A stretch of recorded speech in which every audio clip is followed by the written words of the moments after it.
Une recherche scientifique source d'activité économique et d'emploi, c'est l'ambition du consortium de valorisation thématique d'Allenvie.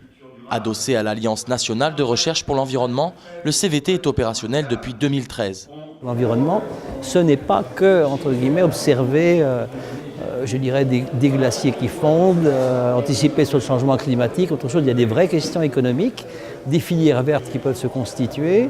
Créé à l'initiative des pouvoirs publics, le CVT est financé par le programme Investissement d'avenir. Il permet notamment des interactions entre scientifiques et acteurs de l'économie. Le consortium de valorisation est un petit peu la possibilité de mettre une passerelle entre ces deux mondes et développer un véritable écosystème nouveau autour de l'innovation, puisque les CVT, en se projetant sur l'avenir, en identifiant les marchés potentiels, ont pour vocation à avoir une volonté d'anticiper les évolutions du marché, d'identifier très en amont les partenaires économiques qui pourraient être intéressés et de mettre en relation les laboratoires de recherche et ces partenaires économiques pour le développement de l'innovation.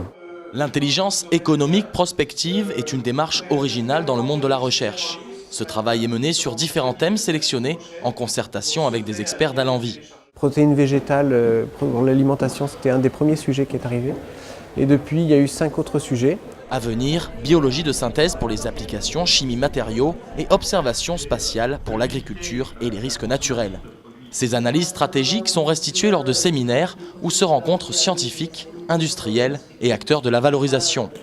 Parallèlement, l'équipe du CVT examine de nouveaux thèmes stratégiques. Une vingtaine sont actuellement à l'étude. On a trouvé une petite niche écologique sur un métier qui n'était pas très pratiqué, qui est en amont de tout ça, en amont de la recherche partenariale, qui est de pouvoir identifier à 5 ou 10 ans ce qui peut mobiliser les équipes de recherche d'un côté sur des thématiques porteuses de bonnes questions de recherche et qui surtout en même temps puissent offrir à des industriels des réservoirs d'innovation et puis je dirais des trésors de compétitivité.